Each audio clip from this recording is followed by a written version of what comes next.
समन्ता चक्रवालेषु अत्रा गच्छन्तु देवता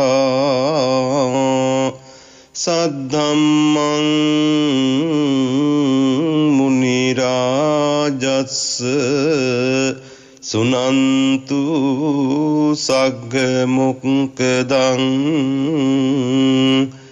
ධම්මස්සවන කාලෝ අයම් බදන්තා ධම්මස්සවන කාලෝ අයං බදන්තා ධම්මස්සවන කාලෝ අයං බදන්තා සීලං සමාධි පඤ්ඤාච විමුක්තිච අනුත්තරා අනුබුද්ධා ඉමේ ධම්මා ගෝතමේන යසස්සිනා ඉති බුද්ධෝ අභිඤ්ඤාය ධම්මක්ඛාසි බික්ඛුනං දුක්ඛසන්ත කරෝ සත්තා චක්කුමා පරිනිබ්බුතෝ තීති. සදහැති පින්වතුනි, සියලු දෙනා මේ මොහොතේ ලක්කණ්ඩ ගුවන්විදුලිය ඔස්සේගෙන එන සිත නිවන බුදුබණ පදයක් ශ්‍රවණය කරන්නට හදන මොහොත වේලාව. මා අද ඔබට ඊටාම් වැදගත් වූ ධර්ම කරුණු රාශියක් ඔබගේ ජීවිතයට ගෙන ඉන්නටයි සූදානම් වෙන්නේ. පින්වතුනි, බුදු කෙනෙක් මේ ලෝකේ පහළ වීම ඊටාම දුර්ලභ කරුණක් බව ඔබ ඊටා හොඳින් දන්නවා. බුදුවර ලෝකයේ තුල පින්වතුනි සෑම කාලයකම පහළවන්නේ නැහැ. සමහර කල්ප ගණන් කාල තිබෙනවා අති දීර්ඝ බුදු කෙනෙක් ලෝකේ දකින්නට, ඒ වගේම බුදු කෙනෙක්ගේ බණ පදයක් ලෝකේ අහන්නට නැති කාල. සමහර කාල කල්ප කෝලහල වශයෙන් ඒ කාලවල බුදු කෙනෙක් හෝ සක්විති රජ කෙනෙක් හෝ පහළ නොවේ කාලයේ ඔහි ගිවිලා යනවා. සමහර කාලවලදී සක්විති රජවරු ලෝකේ පහළ වෙනවා. ඒ වගේම කල්ප කෝලහල කාලත් සක්විති රජ කෝලහල කාලත් ඉක්ම ගිය පසු සමහර කාල ලෝකයට එනවා බුදු කෙනෙක් ලෝකේ පහළ වන. බුදු කෙනෙක් ලෝකයේ තුල නිර්මාණය වන්නට පින්නතුනි අති දීර්ඝ කාලයක් යම්කිසි බෝධි සම්භාර පුරුණ උත්තමේ මේ බුද්ධත්වයේ පිණිස පුදුමාකාර විදිහේ කැපකිරී ගිහිගේ අබිනික්‍රමණය කරලා පැවිදි බව ලබාගෙන වෙසක් පුන් පොහෝ සඳස් සමගම සියලුම ක්ලේශයන් ප්‍රහීණය කරලා සම්මා සම්බුද්ධත්වයට පත්වන්නට අපේ ගෞතම බුදුරජාණන් වහන්සේ බොහොම වාසනාවන්ත වෙනවා. බුදුරජාණන් වහන්සේ ලෙස බුද්ධත්වයේ ලබලා සිද්ධාර්ථ ගෞතමයන් වහන්සේ ලෙස පැවිදි බවට පත් වුණු උන්වහන්සේ බුදු වුණායින් පසුව කල්පනා කරනවා මේ ලෝකේ යම්කිසි කෙනෙක් ඉන්නවා නම් ඒ සෑම සියලු දෙනාටම යම්කිසි ගුරු ඇසුරක් අවශ්‍ය වෙනවා. ගුරුවරයෙක්ගේ ඇසුර, ගුරුවරයෙක්ගේ අවවාද අනුශාසනා නොමැති කෙනෙක් නිසි මග යන්නේ නැහැ. ඒ නිසා මේ සියල්ල දත් සියල්ල අවබෝධ කරගත් සර්වඥ වූ මටත් යම්කිසි විදිහක ගුරුවරයෙක්ගේ ඇසුරක් තිබෙනවා නම්, ගුරුවරයෙක්ගේ අවවාද අනුශාසනා මගේ ජීවිතයට ලැබෙනවා නම්, මගේ ජීවිතේ තවත් ඊටාම් හොඳින් සන්නද්ධ වීමක් සිද්ධ වෙනවයි කියලා ඒ බුදුරජාණන් වහන්සේට යම්කිසි විදිහක සිහිවීමක් සිද්ධ වෙනවා. ඒ නිසා බුදුරජාණන් වහන්සේ බලනවා උන්වහන්සේට ගුරුවරයෙක් වෙන්න සුදුසු කෙනෙක් කවුද ඉන්නේ. නමුත් මේ ලෝකේ දත යුතු සියලු දේ අවබෝධ කරගත්, සියලු ක්ලේශයන් ප්‍රහීණය කළ, ඒ වගේම දැනගත යුතු යම්කිසි දෙයක් තිබෙනවා නම් එහි තවත් අතුරු සිදුරු නැතුව අවබෝධ කරගත් හේයින් බුදුරජාණන් වහන්සේ හිතනවා මට ගුරුවරයෙක් වෙන්නට කෙනෙක් මේ තුන් ලෝකේ කොයිම තැනක හෝ ඇත්තේ නැහැ. නමුත් උන්වහන්සේට හිතෙනවා මම අවබෝධ කරගත් ධර්මය පිරිසිදු වූ, ඒ වගේම ඊටාම ගැඹුරු වූ කිසිම කෙනෙකුගේ තර්කයෙන් බිඳ හෙලන්නට බැරි වූ පරම සත්‍යයක්. අන්නේ පරම පිවිතුරු වූ ධර්මය මගේ ගුරු තනතුරේ තියාගෙන මා සැලකුවොත් ඒක ඊටාම වටිනවා කියලා බුදුරජාණන් වහන්සේට හිතෙනවා, අවබෝධ වෙනවා, බුද්ධ ඥාණයට වැටහෙනවා. මේ ජීවිතය තුළ මේ ගුරු තනතුරේලා මා සැලකනවා, මා අවබෝධ කරගත් ධර්මයේ කියලා බුදුරජාණන් වහන්සේ තමන්ගේ ඒ බුද්ධ ඥාණයෙන් හිතලා කටයුතු කරන්නට අදහස් කරනවා. මේ වෙලාවේදී බුදුරජාණන් වහන්සේ ළඟට එන මහා බ්‍රහ්ම රාජයා බුදුරජාණන් වහන්සේට සඳහන් කරනවා, ස්වාමීනි, යේ චබ්බතිනා සම්බුද්ධා යේච බුද්ධා අනාගතා යෝ වේතරහි සම්බුද්ධෝ පහුන්නාසෝක නාසකෝ සබ්බේ සම්ම ගරුණෝ විහිංසු විහරන්තිච අතෝපි විහරස්සන්ති ඒසා බුද්ධාන ධම්මිනා. ස්වාමීනි, පෙර බුදුවරු බොහෝ දෙනා මේ ලෝවැසි සත්වයන්ට හිතසුව පිණිස උන්වහන්සේ ධර්මයේ දේශනා කරනු ලැබුවා. ඒ බුදුරජාණන් වහන්සේලා ධර්මයට ගරු කරමින් වැඩ සිටියා.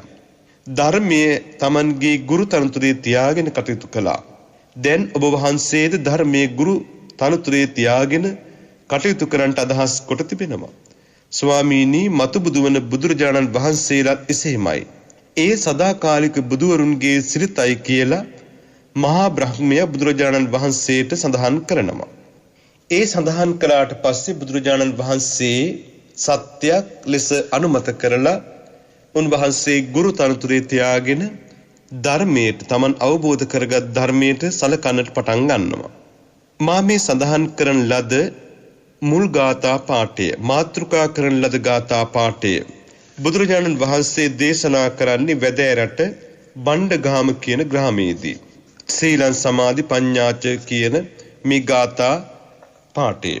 පින්තුන, මේක අංගුත්තර නිකායේ චතුක්ක නිපාතයට අයිති මේ පාඨයක්. මේ පාඨය තුළ තිබෙන කරුණු ටික යම්කිසි කෙනෙකුගේ ජීවිතයට ඉතාම වැදගත්, අවබෝධ කරගත යුතු. අවබෝධ කරගත යුතු පමණක් නෙමෙයි, අවබෝධ කරගෙන Taman පුරුදු පුහුණු කළ යුතු ඉතාම වටිනා වූ ධර්ම කරුණු කීපයක් කියන වග ඔබට සඳහන් කරන්නට ඕන.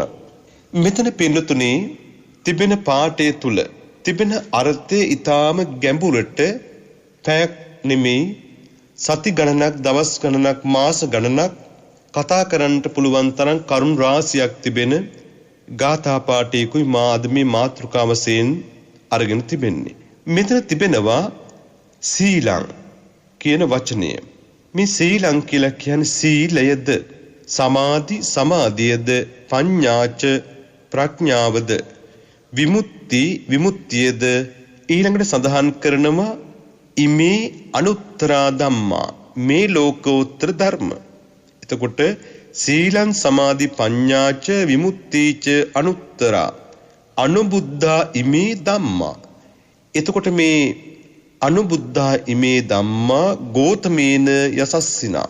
එතකොට මේ පාඨයේ සඳහන් වෙනවා ඉමේ අනුත්තරා ධම්මා, මේ ලෝකෝත්තර ධර්ම සතර. ඒ කියන්නේ සීලය, සමාධිය, ප්‍රඥාව, විමුක්තිය කියන මෙන්න මේ උතුම් කරුණු හතර යසස්සිනා, යසස් ඇති, කීර්තිය ඇති, ප්‍රශංසාව ඇති ගෝතමීන ගෞතමයන් වහන්සේ අනුබුද්ධා අවබෝධ කරන ලද මේ කරුණු බුද්ධෝ බුදුරජාණන් වහන්සේ අභිඥාවය, මේ අභිඥාය කියලා කියන මනාව දැනගෙන භික්ෂූන්ට දේශනා කරන ලදී. එතකොට ධම්මං නැත්නම් ධම්ම ධර්මයේ අකාසී වදාළහ. ඒ කියන්නේ දේශනා කරන ලදී කියන එක.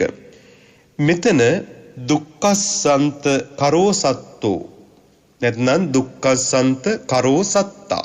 එතන සඳහන් කරනවා පින්නතුනි දුක කෙලවර කරන්නා වූ චක්කුමා කියලා කියන්නේ ඇස් ඇත්තා වූ සත්තා ශාස්ත්‍රූන් වහන්සේ පරිනිබ්බුතෝ පිරිනිවන්සේක. මේ සීල සමාධි ප්‍රඥා කියන මේ කරුණු සතර යසස් ඇති හොඳින් අවබෝධ කරන ලද ගෞතම බුදුරජාණන් වහන්සේ මේ කරුණු අවබෝධ කොට වදාලා එය භික්ෂුන් වහන්සේලාට දේශනා කර වදාලා දුක නැති කරන්නා වූ පසස් ඇති ඇස් පහක් ඇති බුදුරජාණන් වහන්සේ පරිනිර්වාණයට සමීපුණා පරිනිර්වාණයට පත් වුණා කියන එක මේ පාඨය තුලින් සරල අර්ථය වශයෙන් දේශනා කරනු ලබනවා. එතකොට මෙතන පින්නතුනි බුදුරජාණන් වහන්සේ නමක් මේ ලෝකයට දේශනා කරන කරුණු අතර ඊටාම වැදගත් කොට දේශනා කරන එක කරුණක් තමයි මේ සීල කියන එක. ඒ වගේම සීලයේ පමණක් නෙමේ සමාධිය කියන එක. සමාධිය පමණක් නෙමේ ප්‍රඥාව කියන එක. ඊළඟට ප්‍රඥාව විතරක් නෙමේ විමුක්තිය කියන එක. දැන් මෙතන මේ කරුණු හතර තුල චතුරාර්ය සත්‍ය මෙතන තිබෙනවා. චතුරාර්ය සත්‍ය අවබෝධ කරගන්නට යන ගමන් මඟ මෙතන තිබෙනවා. ඒ වගේම ත්‍රිලක්ෂණය මෙතන තිබෙනවා. ඊළඟට හේතුඵල ධර්මතා මෙතන තිබෙනවා. චතුරාර්ය සත්‍ය අවබෝධ කොට ගන්න මඟ තුලින් ඒ සාන්ති ලක්ෂණං නිබ්බාණං කියන නිවන් දකින්න ක්‍රමවේදය මෙතන තිබෙනවා. එතකොට පින්නතුනි මෙතන අපිට අවබෝධ කරගත යුතු තේරුම් ගත යුතු කරුණු කීපයක් තිබෙනවා. මේ ගාථාව තුළ තියෙන අර්ථය පිළිබඳව හිතනකොට මෙතන අපිට කරුණු කීපයක් පිළිබඳව හිතන්න සිද්ධ වෙනවා. ගාථා පාඨය තුළ ඉස්මතු කරනවා දුක නැති කරන ඇස් පහක් ඇති බුදුරජාණන් වහන්සේ. එතකොට දුක නැති කරන ඇස් පහක් බුදුරජාණන් වහන්සේට ඇති බව කියනවා.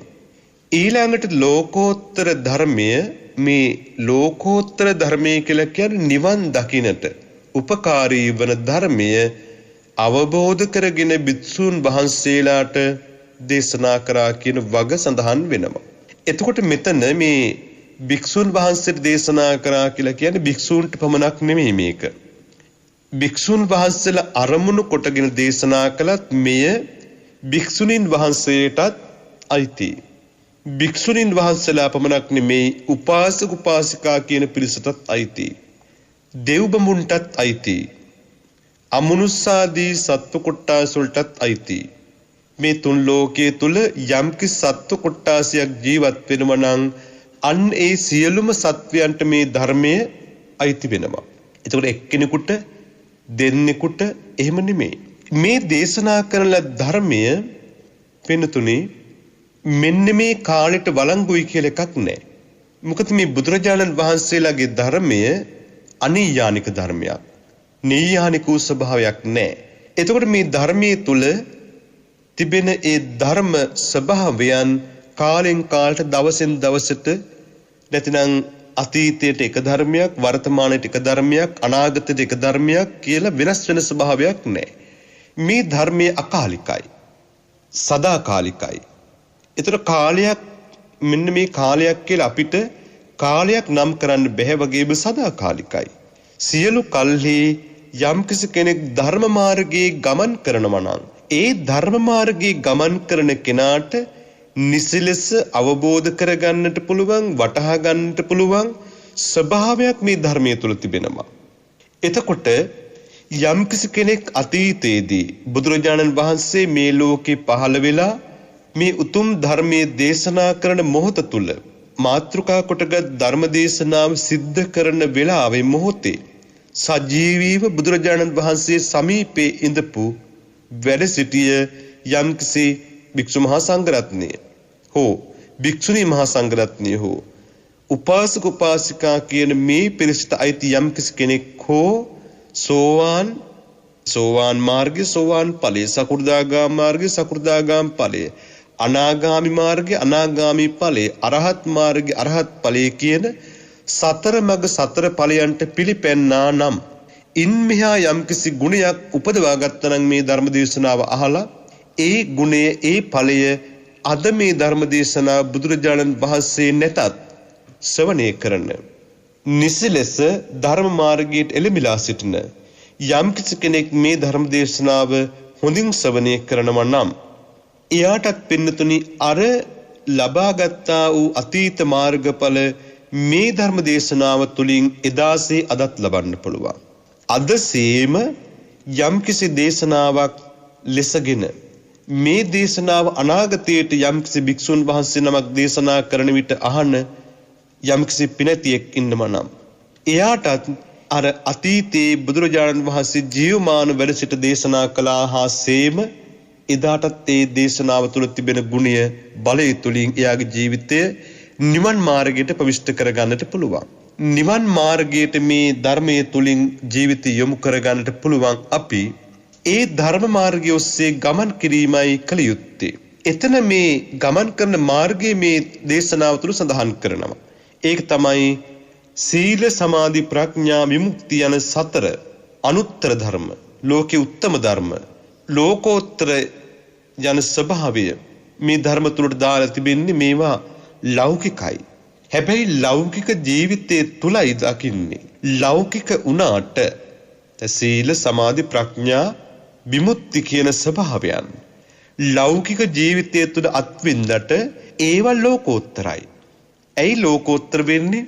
යම් කෙනෙක් සීල සම්පන්න නම් සීල සම්පන්න කෙනා සමාධි ස්වභාවයටපත් වෙනවා නම් සමාධි ස්වභාවයේ කටයුතු කරන කෙනා සමාධිය තුළින් සිත එකඟ කිරීම තුළින් එයා වෙනතුනි ප්‍රඥාව උපදව ගන්නවා නම් ඒ ප්‍රඥාව තුළ නිසි දැක්මක් තිබෙනවා නම් එයා දකින්නේ විමුක්තිය.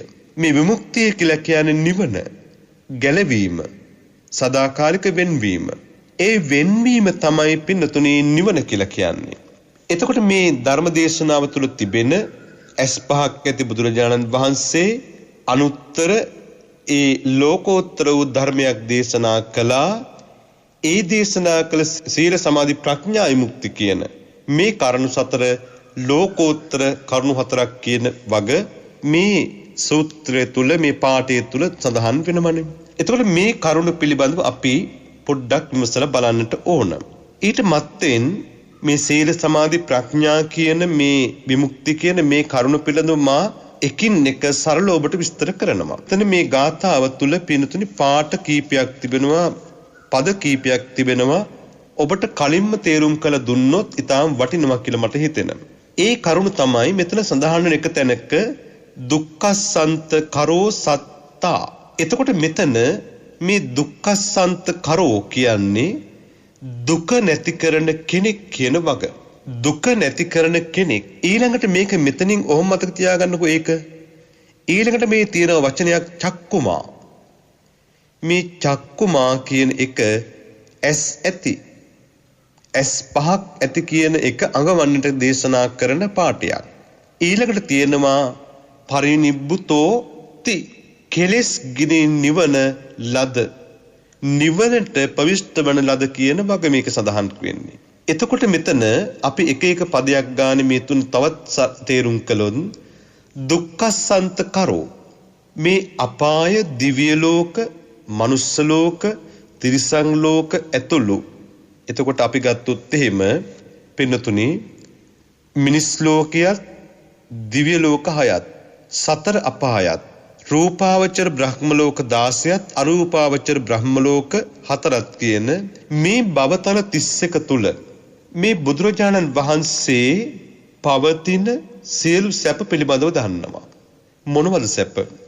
ඒ සැප තුල තිබෙන අවසානය කුමක්ද? ඒ විඳින සැප තුල තිබෙන දුක්ඛ ස්වභාවයන් මොකක්ද? ඒ වගේ මේ ලෝකයේ තිබෙන දුක කුමක්ද? ඒ දුකේ සදාකාලික බව, ස්ථීර බව කුමන ස්වභාවයෙන් යුතුද කියන වග බුදුරජාණන් වහන්සේ දන්නවා. එතකොට පින්නතුනි මේ දුක කියන ස්වභාවය අපි ගත්තොත් එහෙම දුකේ කෙලවරක්, අවසානයක් අපිට දකින්න පුළුවන් කමක් ලැබෙන්නේ නැහැ. එතකොට බුදුරජාණන් වහන්සේ මෙන්න මේ දුක්ඛ ස්වභාවයන් පිළිබඳව ලෝකෙට දේශනා කරනවා. ඒ දේශනා කරන විතරක් නෙමෙයි, උන්වහන්සේ මේ සත්වයන් මේ දුකින් අතමුදව ගන්නට උන්වහන්සේ කටයුතු කරනවා. දැන් බලන්න මට්ට කුණ්ඩලී. මට්ට කුණ්ඩලී කියන දරුවා ඒ මට්ට කුණ්ඩලීගේ පියා විසින් තමන්ගේ ධනෙ පෙනෙන නිසා මේ දරුවට බෙහෙත් තේත් කරන්නේ ඊටාම පහත් විදිහට මුදල් වියදම් වෙන නිසා මේ දරුවා ළඟට වෛද්‍යවරු අරන් ඉන්නේ නැහැ. වෛද්‍යවරුන් ළඟට ගිහිල්ලා විමසලා ඇවිත් තමයි මේ දරුවට සත්කාර කරන්නේ, වෛද්‍ය ප්‍රතිකාර කරන්නේ. නමුත් මේ දරුවා ඒ ප්‍රතිකාර වලින් මිය යනවනේ. මිය ගියාට යන මොහොතේ අර අගුපිලේ ඉන්න මොහොතේ බුදුරජාණන් වහන්සේ මේ දරුවට පිහිට වෙනවා. මේ සසරගත දුකින් අත මිදෙන්න පිහිට වෙන්නේ. සෝහනේ බැද තිබෙන සෝපාකට පිහිට වෙනවා. එතකොට මේ බුදුරජාණන් වහන්සේ අමනුෂ්‍යයන්ට, යක්ෂයන්ට, තිරිසන්ගත සතුන්ට මේ ආදී මේ ලෝකයේ තුල මිනිසුන්ට පමණක් නෙමෙයි, තිරිසනුන් සහ අමනුෂ්‍යයන් කියන මේ සියලු දෙනාට බුදුරජාණන් වහන්සේ තමන්ගේ බුදු නුවණ තුලින්, බුද්ධ ඥාන ශක්තිය තුලින් උන්වහන්සේ කළ යුතු යමක් තිබෙනවාද ඒ අයගේ දුකින් අත මිදෙන්න සසරේ. එයට අවබෝධ කරගන්නට පුළුවන් කුමන විදිහේ දේශනාවක්ද? ඒ දේශනාව තුළින් ඔවුන් අවබෝධ කරගෙන නිවන කියන ස්වභාවයට පවිෂ්ඨ වන්නට ඔවුන්ට හැකියාව තිබේද නැද්ද කියන වග අවබෝධ කරගෙන බුදුරජාණන් වහන්සේ දේශනා කරන්නේ. එතකොට මේ දේශනාව තුළ උන්වහන්සේ දන්නවා පින්නතුනේ දුක්ඛසන්ත කරෝ, මේ දුකින් අත මිදෙනවා. ඒ දුකින් අත මිදීම ලෞකික වශයෙන් ඇතිවෙන සුවයක් නෙමෙයි. ලෞකික වශයෙන් නැවත දුක හට ගන්න ඇතිවෙන සුවයක් නෙමෙයි. ඒක පින්නතුනේ දුක හට ගැනීම නැතිකොට සැප හට ගැනීම. දුක හට ගැනීම නැතිකොට සැප හට ගැනීම කියලා කියන්නේ ඒ බුදුරජාණන් වහන්සේ දේශනා කරන මේ දුක්ඛසන්ත කරෝ කියන ස්වභාවය තුලින් දුක නැති කරනවා සදාකාලිකව ඒක ලෝකෝත්තර ස්වභාවයක්. ඒ කියන්නේ ඒ දුක නැති කිරීම නැවත දුකක් බවට පත්වන්නේ නැහැ. ඒ ස්වභාවයෙන් යුතුයි. එතකොට බුදුරජාණන් වහන්සේ මේ දුක නැති කරන ස්වභාවයට යම්කි සත්වයේ ජීවිත ගන්නේ බුද්ධ ඥානය තුලින්. අවබෝධ කරගත යුතු යම්කිසි දෙයක් තිබෙනවා නම් අවබෝධ කරගෙන එය නිසලස දේශනා කිරීම සිද්ධ කරන්නේ. එතකොට ඊළඟ මා ඔබට දේශනා කරලා පැහැදිලි කරන්න බලාපොරොත්තු වෙන පාඩේ තමයි, වචනේ තමයි චක්කුමා. මෙතන මේ චක්කු කියන ස්වභාවය තුල ඇස් ඇත්තා, ඇස් පහක් ඇති කියන එක දේශනා කරනවා. මේ ඇස් පහ තමයි බුදු කෙනෙකුට තිබෙන මසැස. මේ මසැස කියලා කියන්නේ මාංශ චක්කු. දැන් බුදු කෙනෙකුට අනික්කයට තිබෙන වර්ගයේ ඇස් තිබෙන්නේ එකයි. අනෙක් හතරම නුවණවල් බුදු ඥානයන්. එතකොට මේ සක්‍රියට අපි දන්නවා ඇස් 1000ක් තියෙනවා කියලා කියනවා. කතරගම දෙවියන්ට ඇස් 12ක් තිබෙනවා කියලා කියනවා. එතකොට බුදුරජාණන් වහන්සේට ඇස් 5ක් තිබෙනවා කියලා සඳහන් වෙනවා. එතකොට මේ ඇස් 5න් 4ක්ම නුවණවල් වෙනකොට එක ඇහැක් පමණයි සාමාන්‍යයෙන් ස්වභාවිකව අනික් ඇයට තිබෙන වර්ගයේ ඇසක් බවට පත්වන්නේ. එතෙන්දී ඒ සාමාන්‍ය ඇස තමයි මසස කියන්නේ. නැත්නම් මාංශ චක්කු කියලා කියනවා. මාංශ චක්කු. එතකොට මේ අනික් මේ ඇස අනික් ඇයට තිබෙන විදිහ ඇහැක්. ඊළඟට දිවැස කියලා කියනවා. දිබ්බ චක්කු කියලා අපි ඒකට කියනවා. එතකොට දිවැස එහෙම නැත්නම් දිබ්බ චක්කු. මේ දිබ්බ චක්කු කියලා කියන්නේ, දිවැස කියලා කියන්නේ සියලු ලෝක දකින්නට පුළුවන් ස්වභාවය තිබෙනවා බුදු කෙනෙකුට. අර මා සඳහන් කරපු මනුස්ස ලෝක, දිව්‍ය ලෝක, සතර අපා, බ්‍රහ්ම ලෝක ඇතුළු මේ ලෝකේ යම්කිසි සත්ව ජීවිතයක් පහළ වී හටගෙන තිබෙන යම්කිසි තැනක් තිබෙනවා නම් ඒ තැන තිබෙන නිසි ස්වභාවය කුමක්ද? දුක සැප කුමක්ද? මේ සියලු දේ බුදු කෙනෙකුට දකින්නට පුළුවන්කම තිබෙනවා. ඒ දකින්නට පුළුවන් ස්වභාවයට අපි කියනවා දිවැස කියලා. එතකොට මේ දිවැස තුළින් බුදු කෙනෙකුට සත්ව ජීවිතයක අතීත භවයන් මොන විදිහට ගත වුණාද? ඒ වගේම වර්තමාන ජීවිතය තුළ ඒ සත්වයාගේ ජීවිතයේ කුමක් අරමුණු කොටගෙන පවතිනවද? කුමන ස්වභාවයකට පත් වෙයිද? අනාගතයේ ජීවිතයේ කුමන ස්වභාවයකට පත් වෙයිද කියන මෙන්න මේ ස්වභාවයන් බුදු කෙනෙකුට දිවැස තුලින් දකින්නට පුළුවන්කම තිබෙනවා. ඊළඟට පින්නතුනේ මේ දිබ්බ චක්කු ස්වභාවයත් එක්ක තවත් ඇහැක් තියෙනවා. ඒකට කියනවා පැනැස කියලා. මේ පැනස කියලා කියන්නේ ප්‍රඥා ඇස. ප්‍රඥා චක්. එතකොට ප්‍රඥා චක්කු කියන ස්වභාවය තුල තමයි යම්කිසි සත්වයකට මේ චතුරාර්ය සත්‍ය දක්නා නුවණ පහළ වෙන්නේ. දුකට හේතුව දුක නැති කිරීම, දුක නැති කිරීමේ මාර්ගය කියන ස්වභාවයන් මේ ඔස්සේ පහළ වෙනවා. එතකොට බුදු කෙනෙක්ගේ මූලික අරමුණ ලෝකයට එන පින්නතුනේ දුක අවබෝධ කරවීම. එතකොට දුක අවබෝධ කිරීමට මෙහායෙන් බුදු කෙනෙක් දුක ලෝකයට දේශනා කරනවා. දුක සහ දුකින් මිදීම. එතකොට මේ ලෝකයේ තිබෙන ස්වභාවය දුකක් කියන ස්වභාවයත් ඒ දුකින් අත මිදිය යුතුයි කියන ස්වභාවයත් බුදු කෙනෙක් ලෝකයට දේශනා කරනවා. දුක සහ දුකින් අත මිදීම. එතකොට මෙන්න මේ දුක සහ දුකින් අත මිදීම කියන ස්වභාවය තුල තමයි චතුරාර්ය සත්‍යය තිබෙන්නේ. දුකට හේතුව දුක නැති කිරීම, දුක නැති කිරීමේ මාර්ගය කියන ස්වභාවය. ඒකට තමයි කියන්නේ පැනස, ප්‍රඥා ඇස. බුදු කෙනෙක් ලෝකයේ දකින ස්වභාවය තමයි එතන තිබෙන්නේ. ඊළඟට තිබෙන තව ඇහැක් බුදු වෙස කියලා. මේ බුදු වෙස කියලා කියන එකට අපි කියනවා බුද්ධ චක්කු කියලා කියනවා. සියලු ධර්මයේ අවබෝධ කළ නුවණ. මේ ලෝකයේ තිබෙන සියලු ධර්මතාවයන් අවබෝධ කරගත් නුවණට කියනවා බුද්ධ චක්කු කියන වචනේ සඳහන් කරනවා. ඊළඟට සමතැස නැත්නම් කියනවා ඒකට සමන්ත චක්කු කියලා. එතකොට හාත්පසින් දක්නා නුවණ.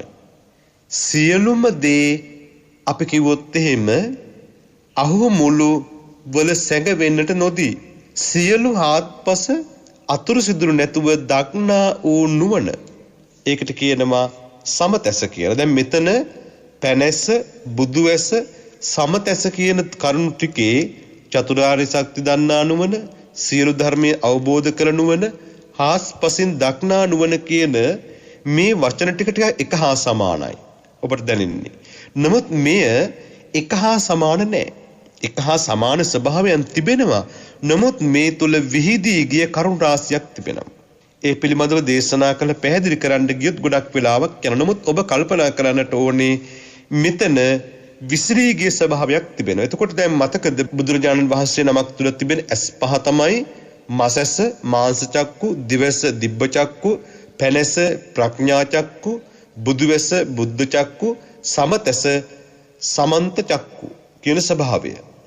එතකොට මේ ස්වභාවය තුල මේ ඇස් පහෙන් තමයි බුදු කෙනෙක් ලෝකයේ තුල දිනීමටපත් වෙන්නේ. ලෝකෙ දිනන්නේ, ලෝකෙ අවබෝධ කරගන්නේ මේ ඇස් පහෙන්. මේ ඇස් පහෙන් ලෝකය අවබෝධ කරගන්නකොට තව කරුණක් පැහැදිලි කරන්නට ඕනේ මෙතන. එතන තිබෙනවා පරිනිබ්බුතෝ.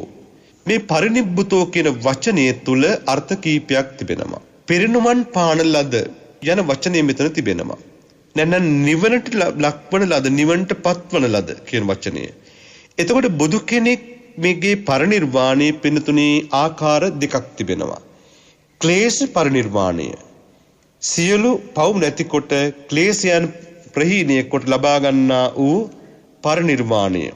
එතකොට සියලු ක්ලේශයන් තුනී කොට ලබා ගන්නා පරිනිර්වාණය. සියලු ක්ලේශයන් ප්‍රහීණය කරලා ලබා ගන්නා වූ ස්වභාවයට අපි කියනවා ක්ලේශ පරිනිර්වාණය. මේ ස්කන්ධ පරිනිර්වාණය කියලා කියන්නේ මේ බුදු කෙනෙක්ගේ ශරීර ස්වභාවය පරිනිර්වාණයටපත් වීම. නැතිනම් අපි කිව්වොත් පංචස්කන්ධය යම් වේලාවක ලෝකයේ තුල නිදහසටපත් වීම. නැතිනම් ආයු සංස්කරණේ අත්හරිනවා. අපි සරලව කිව්වොත් මරණයටපත් වෙනවා. එන්නේ වගේ දෙයකට අපි කියනවා ස්කන්ධ පරිනිර්වාණය කියලා. එතකොට ස්කන්ධ පරිනිර්වාණය කියලා අපි මේ වගේ දෙයකට සඳහන් කරනවා. එතකොට ක්ලේශ පරිනිර්වාණය කියන්නේ කෙලෙස් පරිනිර්වාණයටපත් වීම. ස්කන්ධ පරිනිර්වාණය කියලා කියන්නේ ආයු සංස්කාරය අත්හැරීම, පංචස්කන්ධය අත්හැරීම කියන කරුණ ටිකට. එතකොට බුදු කෙනෙක් මේ ස්වභාවයෙන් ලෝකයේ තුල පරිනිර්වාණයටපත් වීම සිද්ධ වෙනවා. එතකොට පින්නතුනි මේ බුදු කෙනෙක්ගේ මේ පරිනිර්වාණයටපත් වීම, මේ බුදු කෙනෙක්ගේ ජීවිතයේ තුල පරිනිර්වාණයටපත් වීම ආකාර දෙකක් නේ විදිහට බලනකොට. ක්ලේශ පරිනිර්වාණය, ස්කන්ධ පරිනිර්වාණය. එතකොට මේ බුදු කෙනෙක් මේ ලෝකයේ තුල හොඳ අවබෝධයකින් ලෝක ස්වභාවයන්ට මුහුණ දෙනවා. ලෝකේ ඒ බුදු කෙනෙක්ගේ ගමන පින්නතුනි කිසි කෙනෙකුට අවබෝධ කරගන්න බෑ. අවබෝධ කරගන්න බෑ කියලා කියන්නේ බුදු කෙනෙක් ඇයි මේ සංසාරේ මෙච්චර දීර්ඝ ගමනක් රහත් බව ලබලා නිවන් දකින්න පුළුවන්. ඒ වගේම මේ ලෝකයේ තුල පසේ බුද්ධත්වයට පත් වෙලා නිවන් දකින්න පුළුවන්. එහෙම තිබෙද්දී බුදු කෙනෙක් මේ තරම් දීර්ඝ ගමනක් සංසාරේ ඉන්නේ ඇයි? ඒක යම් කිසි කෙනෙකුගේ මනසක් තුළ ඇතිවෙන ලෝක සත්වයා පිළිබඳව ඇතිවෙන මහා පුදුමාකාර විදිහේ කරුණාබරිත සිතුවිල්ලක්. ඒ සිතුවිල්ල පින්නතුනේ මේ ලෝකේ සෑම කෙනෙකුටම ඇති වෙන්නේ නැහැ. සෑම කෙනෙකුටම ඇති වුණත් ඒ කෙනෙකුට ඒක සිද්ධ කරන්න පුළුවන් ස්වභාවයක් නැහැ. එතකොට මෙතනින් එහාට අපි අර ගාථා පාඨය තුල සඳහන් වෙන කරුණ වලටම ගියොත් මුලට ඒ තුල සඳහන් වෙනවා කරුණු කීපයක් මේ ලෙස සීල. මේ සීල කියලා කියන්නේ පුරුදු වීම, හුරු වීම, සංවර බව. අපි සරලව කිව්වොත් සිත, කය, වචන යන තුන්දොරේ සංවර ස්වභාවයන්ට අපි කියනවා සීලය කියලා.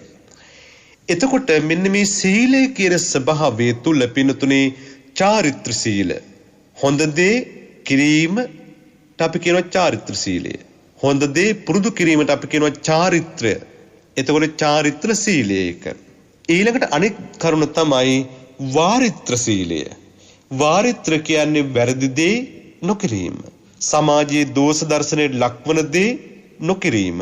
ඒකට අපි කියනවා වාරිත්‍ර සීලය කියලා. එතකොට චාරිත්‍ර සීලය, වාරිත්‍ර සීලය. එතකොට චාරිත්‍ර සීලය කියන ස්වභාවය පෙන්නතුනි ලෝකයේ තුල යම්කිසි කෙනෙක් සමාජයේ යම් කටයුත්තක් කරනකොට සමාජය තුලින් ඔහුට විවේචන එල්ල නොවන විදිහට, සමාජයේ පැසසුමට ලක් වෙන විදිහට, ඒ තුලින් කරදරයක්, දුකක්, වේදනාවක්, පීඩාවක් සමාජයේ විසින් විඳින් නැති විදිහට යම්කිසි කෙනෙක් තමන්ගේ සීල සම්පන්න ස්වභාවය සකස් කරගන්නට ඕන. එයා සමාජය තුල දස දෙස සුවඳ හමන මලක් හා සමාන වෙනවා. බුදුරජාණන් වහන්සේ ධම්මපදයේ තුල දේශනා කළ තියෙනවානේ න පුප්ප ගන්ධෝ පටිවාත මේති න චන්දනං තගර මල්ලිකාවා සතංච ගන්ධෝ පටිවාත මේති සබ්බාදිස පුරුෂෝ පවාති. එතකොට මේ සීල සුවඳ කියන එක හැම අතටම හමනවා. එක අතකට පමණක් නෙමෙයි. එතකොට අන්නේ වගේ ස්වභාවයෙන් යුතු සීල සම්පන්න ජීවිතයක්, ගුණ සම්පන්න ජීවිතයක් වෙනවා නම් යම් කෙනෙකුගේ ජීවිතය ඒ ජීවිතය තාම වටිනවා. ඒ ජීවිතය චාරිත්‍ර වශයෙන් ඒ පුරුදු වීම, හුරු වීම යහපත් වෙනකොට ඒ ජීවිතය තුළ ඉබේම වාරිත්‍ර සීලය සිද්ධ වෙනවා. වැරදි දේ නොකිරීම, සමාජයේ පිළිකුල් කරන දේ නොකිරීම, සමාජයෙන් ප්‍රතික්ෂේප වන කරුණ නොකිරීම. එතකොට ඒකට අපි කියනවා මෙන්න මේ චාරිත්‍ර සීලය. ඒ විදිහට චාරිත්‍ර වාරිත්‍ර සීල් ආරක්ෂා කරගෙන යන කෙනා තමන්ගේ ජීවිතය තුළ සරලව ගිහි කෙනෙක් නම් පන්සිල් ආරක්ෂා කරන්න පුළුවන්. පංචශීලය නිසිලස ආරක්ෂා කරන්නට පුළුවන්. මා ඔබට දවසක සඳහන් කළා මේ පන්සිල් පද පහ කියලා කියන්නේ ලෝකයේ තිබෙන සියලු වැරදි වල එකතුවක් කියලා. ලෝකේ කෑලි පහකට කපලා අපි මේ පන්සිල් පද පහ ඒ කෑලි පහේ ලියලා මේ සෑම වරදක්ම ලෝකයේ සිද්ධ වෙන අර කෑලි පහට දාගෙන ගියොත් ලෝකයේ තියෙන වැරදි ටික අවසන් වෙනවා. ඒ වැරදි ටික සියල්ලම ওই පන්සිල් පද පහ තුලට කොහේට හරි රින් ගන්නට පුළුවන් ස්වභාවයක් තිබෙනවා. එතකොට යම්කිසි කෙනෙක් පන්සිල් ආරක්ෂා කරනවා නම් ලෝකයේ තියෙන සියලු වැරදි වලින් අත මිදෙනවා. ඊළඟට එතනින් එහාට ගිහිලා ආර අෂ්ටාංගික සීලය සමාදන් වෙනවා නම්, දස සීල් සමාදන් වෙනවා නම් මේවට කියනවා විරති සීලය කියලා. පාතිමෝක්ෂ සංවර සීලය ගත්තොත් යම්කිසි කෙනෙක් පාතිමෝක්ෂ සංවර සීලය කියලා සඳහන් කරනවා. මට සරලව ඔබට කියා දුන්නොත් නරක දේන් වැළකීම. ඒකට අපි කියනවා පාතිමෝක්ෂ සංවර සීලය. ඊළඟට දේශනා කරනවා බුදුහාමුදුරුවෝ ලෝකයේ තුල ඉන්ද්‍රිය සංවර සීලයක් යම්කිසි කෙනෙක් ඇති වෙන්නට ඕනේ. මේ ඇස, කන, නාසය, දිව, ශරීරය කියන මේ ඉන්ද්‍රියන්ට රූප, ශබ්ද, ගන්ධ, රස, ස්පර්ශ කියන මේ වගේන් ලැබෙන අරමුණු ඒවා තුලින් මේ ඉන්ද්‍රියන් සංවර කර ගැනීම. ඇහෙන් දකින රූප පසුපස්සේ දුවන ඇහැක් නම් ඔබට තිබෙන්නේ. සසනින් ගැලවෙන්න බෑ. කනින් ඇහෙන ශබ්ද පසුපස්සේ එළවගෙන යන කනක් නම් තිබෙන්නේ. දැනෙන සුවඳ පස්සේ දුවන නාසයක් නම් තිබෙන්නේ. දැනෙන රස පස්සේ දුවන දිවක් නම් තිබෙන්නේ. දැනෙන ස්පර්ශවලට ඇදීගෙන යන ශරීරයක් නම් ඔබට තිබෙන්නේ. පින්තුනේ සංසාරය බොහොම දීර්ඝයි. සංසාරයේ දීර්ඝයි කියලා කියන්නේ ඇහෙන් රැවටෙන ඔබ සසරට වැටුණොත් ඒ සසර තුල ජරා ව්‍යාධි මරණ ශෝක පරිදේව දුක්ඛ දෝමනස දුක් වලින් ඔබට අත මිදෙන්නට දීර්ඝ කාලයක් ගත වෙයි. අන්නේ ස්වභාවය තුල ඉන්ද්‍රිය සංවර සීලය ආරක්ෂා කරගන්න. පසදුරන් සංවර කරගන්න ස්වභාවය. ඊළඟට ආජීව පාරිශුද්ධ සීලය. ධාර්මික ජීවිතයක් ගත කරන්නට පුළුවන් ස්වභාවය. අපි කියනවා ආජීව පාරිශුද්ධ සීලය කියලා. ඊළඟට පත්‍ය සම්නිශ්චිත සීලය. ආහාර ආදී ගැනීමේදී කල්පනාවෙන් සිහියෙන් ගන්න ස්වභාවයට අපි කියනවා පත්‍ය සම්නිශ්චිත සීලය කියලා. එතකොට මෙන්න මේ පාතිමෝක්ෂ සංවර සීලය, ඉන්ද්‍රිය සංවර සීලය, ආජීව පාරිශුද්ධ සීලය, පත්‍ය සම්නිශ්චිත සීලය කියන මේ ස්වභාවයන්ට කියනවා අපි චතුපාරිශුද්ධ සීලය කියලා. මේ හතුරට හඳුන්වන්නට පුළුවන්කම තිබෙනවා. සමහර තැන්වල වෙනස් වචන ඇති.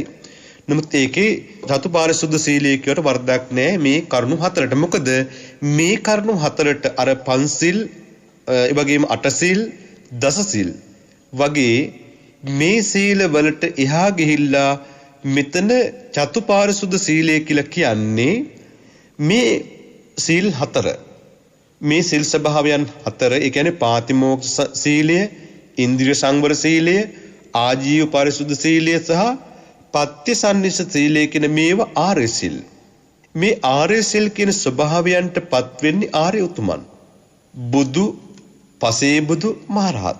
ඒතකොට රහතුන් වහන්සේ නමක්, පසේ බුදුරජාණන් වහන්සේ නමක්, ඒ වගේම බුදුරජාණන් වහන්සේ නමක්, රහතුන් වහන්සේ නමක්, මේ ආදී කෙනෙක් තුල තිබෙන්නේ මෙන්න මේ ආර්ය සීලයක්. ආර්ය සීලය කියන එක උතුම් සීලයක් නේ. එතකොට ඒ ආර්ය සීලය කැඩෙන්නේ නැහැ, බිඳින්නේ නැහැ, වෙනෙන්නේ නැහැ. ඒ ස්වභාවයෙන් තිබෙන්නේ. තව සීල් ස්වභාවයක් මට කියන්න පුළුවන් මෙතනදී මේ අනාර්ය සීලය. එතකොට ආර්ය සීලය, අනාර්ය සීලය කියන දෙකක් තිබෙනවා. සීල් රකින්නට ඕනේ කිරලා රාත්‍රිය පුරා නිදිමරා බිත්තර රකින්නාසේ. ඒ වගේම සෙමර මුවා තමන්ගේ ඒ ශරීරය තුළ කෙන්දක් වැටුනොත් ජීවිතේ නැති වුණත් ශරීරය බේරගෙන දුවන්න හදන්නේ නැහැ වගේ. එක ඇසක් තිබෙන අම්මා කෙනෙක් තමන්ගේ දරුවා ආරක්ෂා කරනවා වගේ සීල රකින්නට ඕනේ. එහෙම සීලය රැක්කොත්, ආරක්ෂා කළොත් තමයි අපි පිනතුනි මේ දුක්ඛිත සංසාරයෙන් අත මිදෙන්නේ. මොනම කරුණක් නිසාවත් සීල සම්පන්නව බිඳ ගන්න නැති. දැන් අර එක කතාවක සඳහන් වෙනවා බෝසතාණන් වහන්සේ නාගයෙක් වෙලා ඉපදලා ඉන්නවා. තමන්ගේ ශාරීරියේ නව තැනකින් විතර විදලා ඒ නාගයව ලණුවල වැල්වල ගැට ගහගෙන එනවා. හැබැයි ඒත් වෛරයක් ඇති වෙන්නේ නැහැ. සාන්තිවාදී ජාතකයේ තුල ඒ තාපසයාගේ කන් දෙක කපනවා, අත් දෙක කපනවා, කකුල් දෙක කපනවා, නොඑක් වද වේදනා දෙනවා. නමුත් වෛරයක් ඇති වෙන්නේ නැහැ. ඒ සීල සම්පන්න බව. ඒක මේ මෝඩකමක් නෙමෙයි. සීලය කියන දේ. ඒතර සීලය කියන දේ ජීවිතයේ තියෙනකොට සීලය පින්නතුනේ හරියට ආභරණයක් වගේ. සීල සම්පන්න නම් සීල සම්පන්න බව කෙනෙක්ගේ ජීවිතයේ ආභරණයක් වගේ.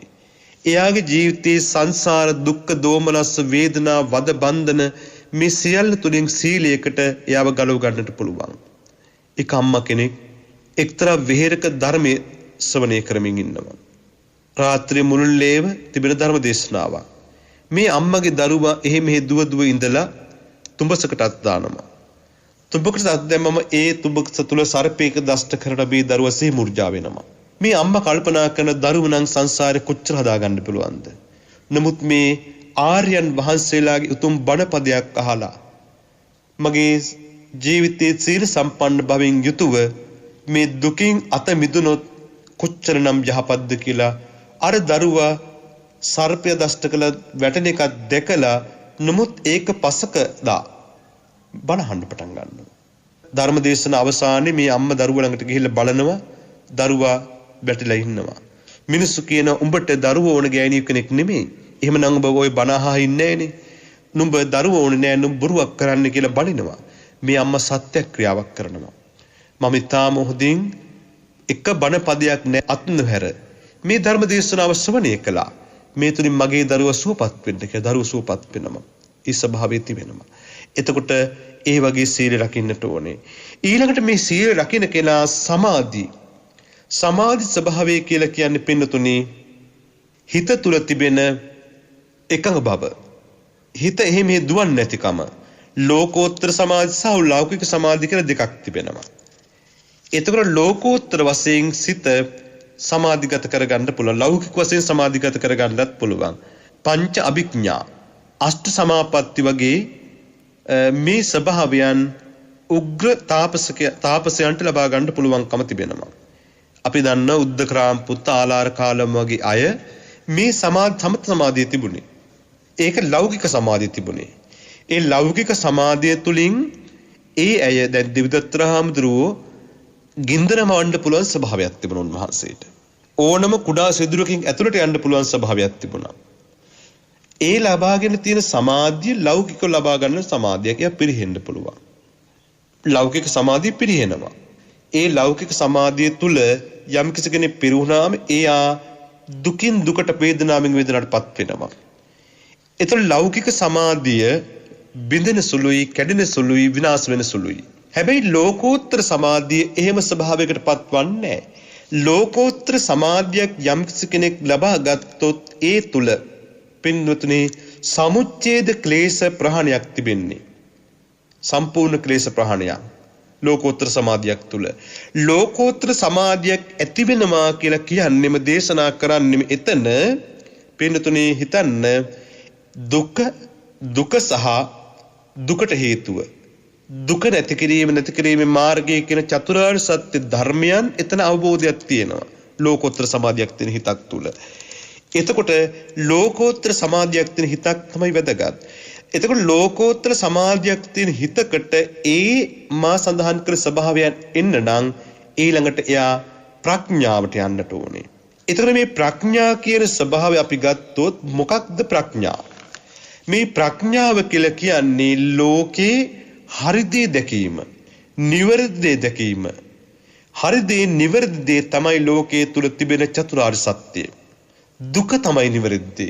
අපි ගත්තොත් එහෙම සත්ව, ජීවි, අජීවි සියලු ස්වභාවයන් ලෝකයේ තුල තිබෙන විනාශයටපත් වෙන, මැරෙන, ජරාවට, ව්‍යාධියටපත් වෙන සහ විනාශ වෙන ස්වභාවයෙන් යුතුයි. ලෝකයේ තුල තිබෙන කිසිම දෙයක් පින්නතුනේ සදාකාලික ස්ථිරසාර දේවල් ලෝකේ නැහෙනේ. එතකොට මේ ලෝකයේ තුල ස්ථිරසාර නැති විනාශ ස්වභාවයටපත් වෙන ස්වභාවයන් තුල යම්කිසි කෙනෙක් මේ ලෝකේ මේ විනාශ ස්වභාවයන් තුලින් ජීවිතය අපිට නිසි අවබෝධය දෙනවා නම්, නිසි අවබෝධය ගන්නව නම් දෙනවට වඩා විනාශ ස්වභාවය කියලා කියන්නේ ජරාවටපත් වීම, ව්‍යාධියටපත් වීම, මරණයටපත් වීම. මේ වගේ ස්වභාවයන් පිළිබඳව හොඳ අවබෝධයක් තියෙනවා නම් එයාට විමුක්තිය ලබා ගන්න පුළුවන්. විමුක්තිය කියලා කියන්නේ ලෝකයේ තිබෙන සියලුම දුක්ඛ දෝමනස්යන්ගෙන් අත මිදීම.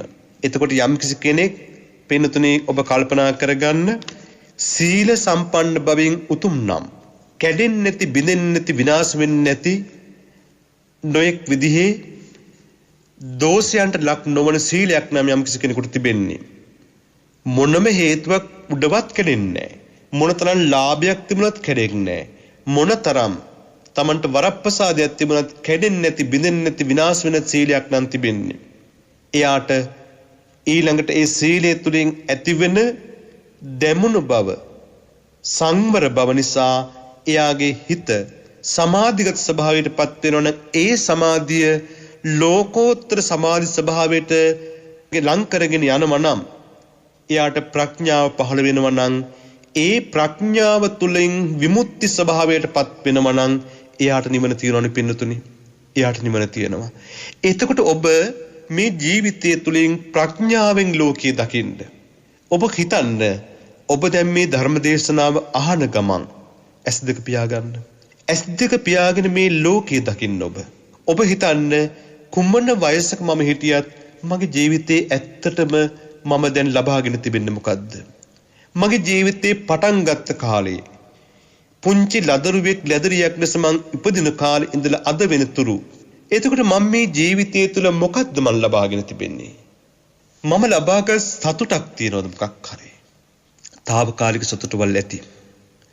නමුත් ඔබ විවාහය තුලින්, දරුවන් තුලින්, ගේදොර ඉඩකඩම් තුලින්, ඔබට ලැබෙන තනතුරු තුලින්, ඔබට ලැබෙන යාන වාහන දීපල තුලින් ඔබ සතුටක් ලැබුවද? මේ සෑම දෙයක් තුලින් ඔබ తాවකාලික සතුටවල් ලැබුවා. తాවකාලික වින්දනයන් ලැබුවා.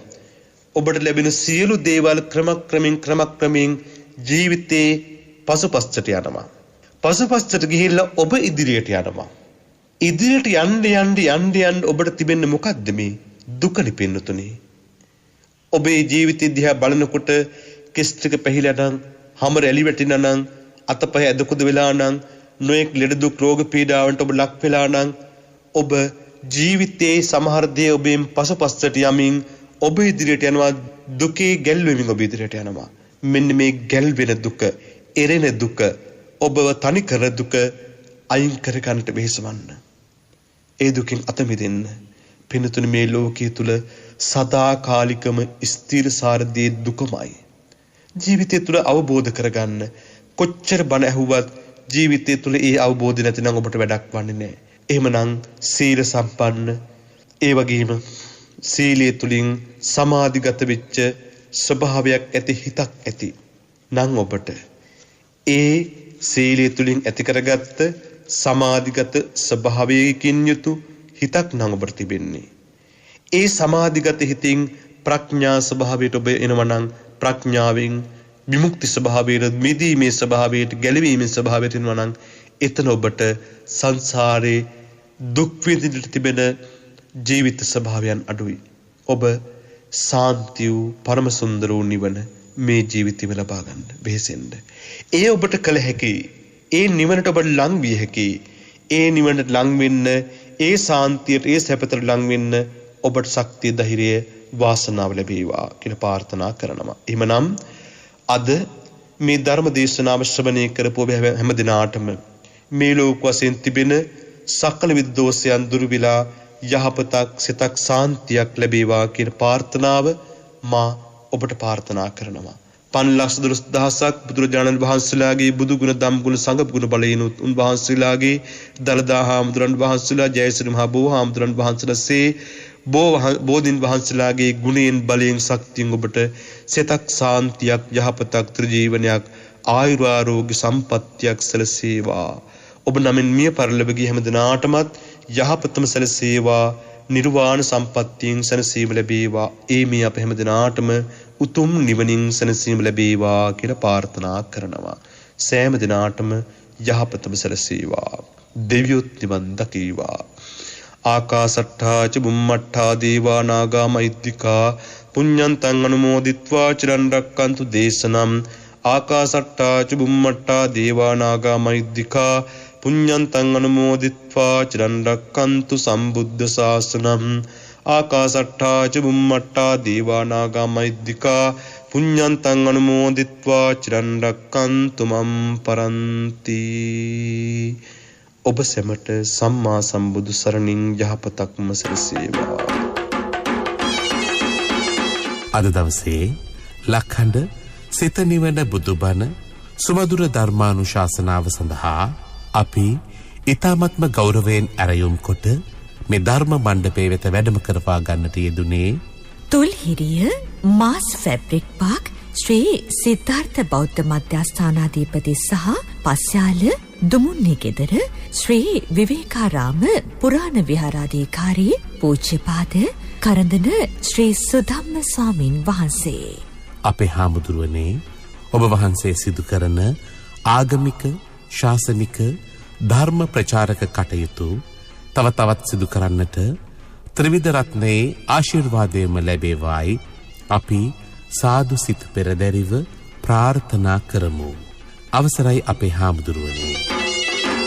අද දින මෙම උතුම් ධර්මානුශාසනාව සඳහා දායකත්වයේගෙන කටයුතු කරනු ලබන්නේ හිරිපිටියේ පදිංචි යමුනානේ සහ ගල්කිස්සේ පදිංචි චාන්දනී යන අය විසින්. ඔවුන්ගේ අරමුණ වූයේ මීට වසර 4කට පෙර පරලෝක ප්‍රාප්ත වූ ආදරණීය මෑණියන් වන මාලනී ඇල්විටිකල මහත්මියට සහ මීට වසර 6කට පෙර පරලෝ සැපත් වූ ආදරණීය පියාණන් වන එච්.එච්. විල්බර්ට් මහතාට පින් අනුමෝදන් කිරීමයි. එමෙන්ම මාර්තු 26 වන දිනට අවුරුදු 80 සපිරෙන HLA ජසවති ආදරණීය මෑණියන්ට නිදුක් නිරෝගී සුවය ප්‍රාර්ථනා කිරීමත් යමුනානී සිසිර රිසලි සෙනෝත් චාන්දනී ලාල් ජසිත් යන අයගේ රැකියා කටයුතු සහ අධ්‍යාපන කටයුතු සාර්ථක වීම සහ ඔවුන්ට නිදුක් නිරෝගී සුවය ලැබේවායි ප්‍රාර්ථනා කිරීමත් සියලු ඥාතීන්ට සෙත් ප්‍රාර්ථනා කිරීමත් ඔවුන් නමින් මිය පරලොව ගිය සියලුම ඥාතීන්ට පින් අනුමෝදන් කිරීමත් ඔවුන්ගේ අරමුණු අතර වුණා. ඔවුන්ගේ ඒ අරමුණු සාක්ෂාත් වේවා. ධර්ම ශ්‍රවණය කළ ඔබටත් සංසාර ගමන කෙලවර උතුම් වූ අමා මහ නිර්වාණ සුවය සාක්ෂාත් කර ගැනීම සඳහා චතුරාර්ය සත්‍ය අවබෝධය පිණිස මේ ධර්ම දානමය පින්කම මේ ධර්ම ශ්‍රවණය හේතු වාසනා වේවායි අපි සාදුනාදයක් පවත්වා ප්‍රාර්ථනා කරමු. ඒ ප්‍රාර්ථනාවත් සමගින් සදහැවතුනි ධර්ම දේශනාව හමාර කරමින් සමුගන්නවා. 0.6-366-166 දුරකථන අංකයට කතා කිරීමෙන් හෝ කෙටි පණිවිඩයක් යොමු කිරීමෙන් ඔබටත් හැකියාව තිබෙනවා ලක්ඛණ්ඩ සිත නිවන බුදුබණ සුමధుර ධර්මානුශාසනාවන්හි දායකත්වය ගෙන කටයුතු කරන්නට. එවෙනුවෙන් ඔබට පිංසිත පහළ වේවා. සියලු දෙනාටම සම්මා සම්බුදු සරණයි.